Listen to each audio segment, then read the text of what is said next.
ఏంటి నాయనమ్మా బాగున్నారా? Hi uncle, ఇదిగో మీ అమ్మాయి. జాగ్రత్తగా తీసుకొచ్చాను. మీ అమ్మాయి మా ఇంటికి వచ్చింది అంకుల్.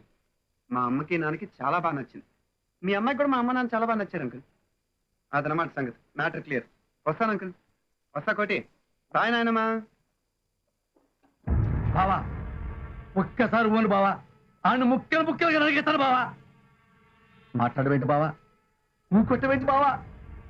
ఆ కేరగాడి కొడుకు నా ఇంటికి కాదు, యాదగిరి ఇంటికి వచ్చి యాదగిరి కుటుంబే చేసి వెళ్ళిపోతాడు బావా. పబ్లిక్ నవ్వుకుంటున్నాడు బావా. బయటికి వెళ్ళాలంటే సిగ్గేస్తుంది బావా, సిగ్గేస్తుంది బావా. నీకు విషయం తెలుసా బావా? ఆ కేరగాడి మనుషులు మన ఇంటిని లాడ్జిగా ఉంటున్నారు బావా. మనల్ని ప్రాకరించారు బావా. నువ్వు పక్కన వస్తామంటున్నారు బావా. అత్తయ్య కంగారు పడకండి, మీతో మాట్లాడాలి. మీకు తెలుసుగా నేను పెద్దగా ఏం చదువుకోలేదు. కూర్చోండి అత్తయ్య. నాకు ఈ పద్ధతులు ఏం తెలియవు. మీ అమ్మాయి బతుకుంటే అవన్నీ చూసుకునేది, కానీ నా మూర్ఖత్వంతో నేనే చంపుకున్నాను. ఇప్పుడంతా మీరే చూసుకోవాలి అత్తయ్య, మీరే చూసుకోవాలి.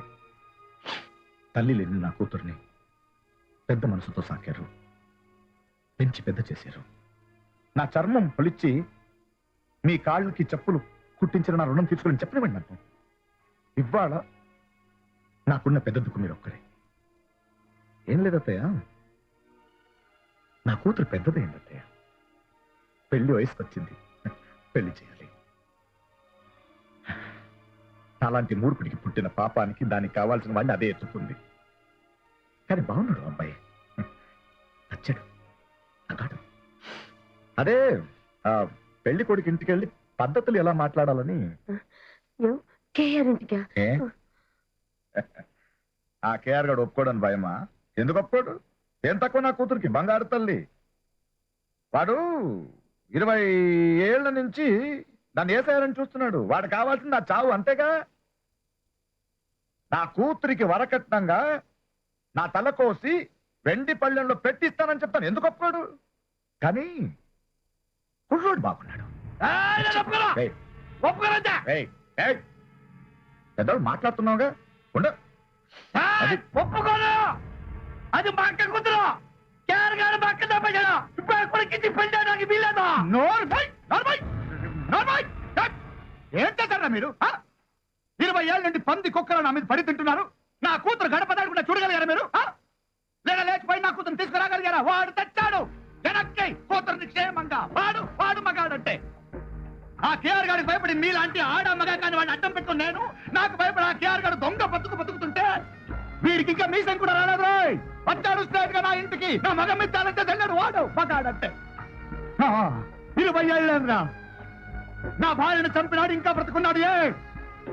ఇంకా చంపలేదు వాడిని. నేను భయం. వాడిని చంపడానికి వెళ్తే నేను చేస్తానన్న భయం. కానీ వీడు అలా కాదు. అసలు పగ తీర్చుకోవడం కాదురా, అసలు నా కూతుర్ని చావనివ్వడు.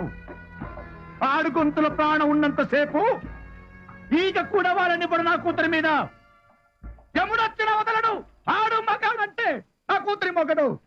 ఇదిగో ఇందులో ఎవడైనా తలదూర్చంటే చంపేస్తాను కొడుకున్నారా. అత్తయ్య వెళ్తున్నాను రేపు ఆ కేఆర్ గారి ఇంటికి నా కూతురి కోసం.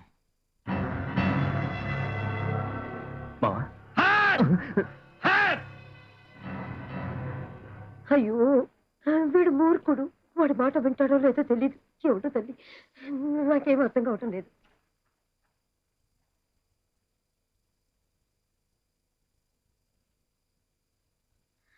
బాబాయ్ బాబాయ్ నేను కూడా వస్తాను బాబాయ్. వద్దు రవిశంకర్, అది కాదు బాబాయ్, ఆ యాదగిరి గారిని అస్సలు నమ్మటానికి వెళ్ళలేదు. ఇంకెవరు రారు, నేను ఒక్కనే వస్తాను. వద్దన్నాను కదా, వద్దు. ఆల్రెడీ నిన్ను గొడవలో దించి తప్పు చేశాను. ఇక తప్పులు చేయలేనురా, నా వల్ల కాదు. ఇది నా సమస్య, నన్నే తెలుసుకొని రాసేసి. బాబీ ఏడి? బాబీ సునీల్ అక్కడ బయటికి వెళ్ళారు. అరే వెళ్లే ముందు బాబీ ముఖం చూద్దాం అనుకున్నానే ఒకసారి. మళ్ళీ చూస్తానో లేదు. It's okay, it's okay. ఎవరూ అవసరం లేదు. ఇది నా కూతురికి సంబంధించిన విషయం. నేను ఒక్కడినే వెళ్ళొస్తాను. ఎవరైనా ఫోన్ చేస్తే నేను తర్వాత మాట్లాడతానని చెప్పు. అలాగే బాబాయ్. ఆ కోటి గాడిని బయట రాకుండా చూడంతే.